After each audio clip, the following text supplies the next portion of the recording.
우아한 썰여사의 사연 소개 오늘도 시작합니다.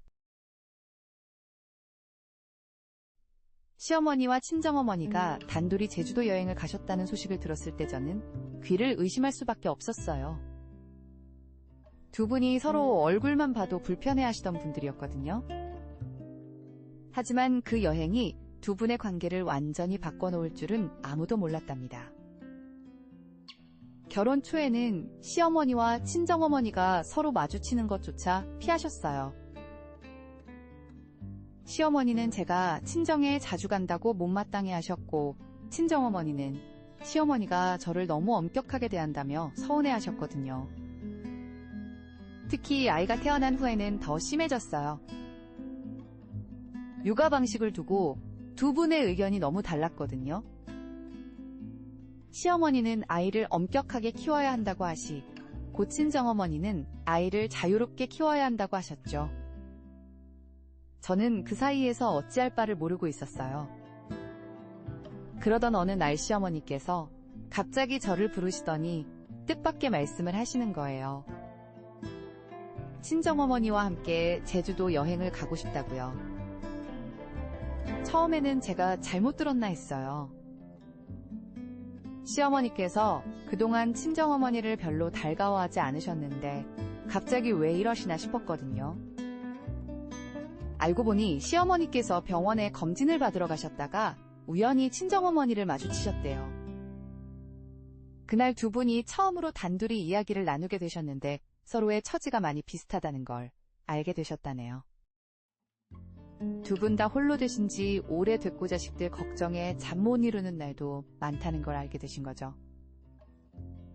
그래서 시어머니께서 용기를 내서 제주도 여행을 제안하셨대요. 친정어머니도 흔쾌히 승낙하셨고요. 저는 솔직히 걱정이 됐어요. 두 분이 여행 중에 서로 더 멀어지시면 어쩌나 하는 마음에 밤잠을 설쳤답니다. 하지만 시어머니의 결심은 확고하셨어요. 친정어머니와 좋은 관계를 만들고 싶다고 하시면서 이번 기회에 서로를 더 이해하고 싶다고 하시더라고요. 그 말씀을 들으니 갑자기 눈물이 났어요.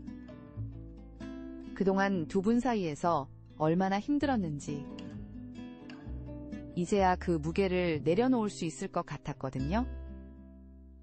드디어 여행 당일 두 분은 이른 아침 비행기를 타고 제주도로 떠나셨어요. 공항에서 배웅할 때까지도 어색한 기운이 감돌았지만 두 분 다 설레는 표정이셨죠. 그런데 첫날 저녁 시어머니께서 보내주신 사진 한 장에 저는 놀라지 않을 수 없었어요. 사진 속에는 두 분이 제주 흑돼지 식당에서 환하게 웃고 계셨어요. 마치 오랜 친구 같은 모습이었죠. 그날 밤 시어머니께서 보내주신 메시지는 더 놀라웠답니다.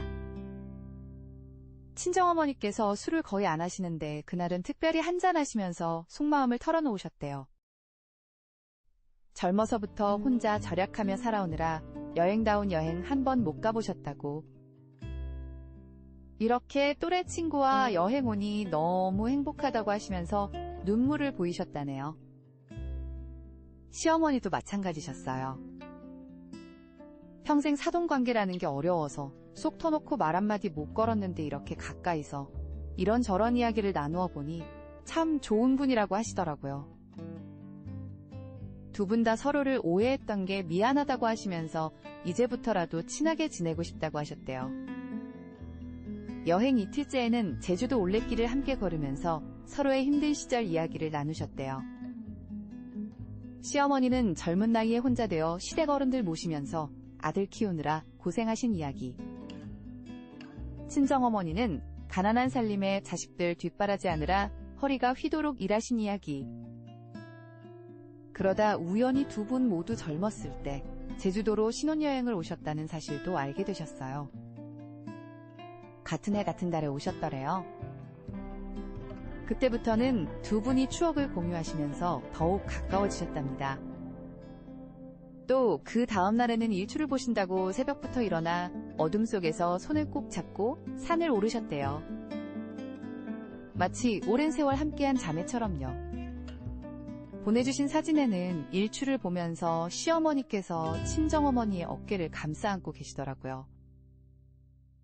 돌아오는 길에는 갑자기 쏟아진 폭우에 택시를 잡으려 하시다가 친정어머니께서 발을 헛디디셨어요.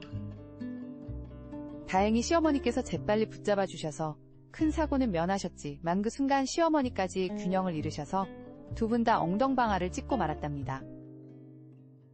하지만 놀랍게도 두 분은 서로를 걱정하면서도 그 상황이 우스워서 고등학교 여학생들이 깨르르 웃는 듯이 한참을 웃으셨대요.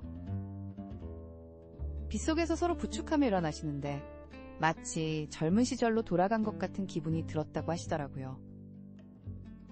숙소로 돌아와 옷을 갈아입으시면서도 계속 웃음이 나셨다네요.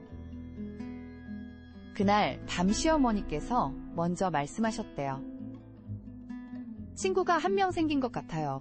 이제 무슨 일 있으면 애들 생각하지 말고 친구라고 생각하고 편하게 말씀하세요. 그 말에 친정어머니도 눈시울을 붉히시며 대답하셨다고 해요. 저도요, 가까운 친구가 한 명 생겼네요. 그동안 서로 얼마나 외로우셨어요. 그 후로 두 분의 관계는 완전히 달라졌어요. 서로의 집을 방문하시 고시장도 함께 가시고 때로는 등산도 다니신답니다.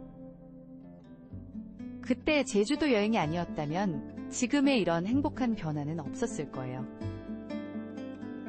때로는 용기 내어 한 걸음 먼저 다가가는 것만으로 오랜 시간 쌓였던 오해의 벽이 무너질 수 있다는 걸 배웠답니다. 지금도 두 분은 그때 찍으신 일출 사진을 휴대폰 배경화면으로 사용하고 계세요. 사돈, 우리 그때처럼 또 가요 이번에는 강원도로. 여러분은 어떠셨나요? 비슷한 사연이 있다면 댓글로 함께 나눠주세요.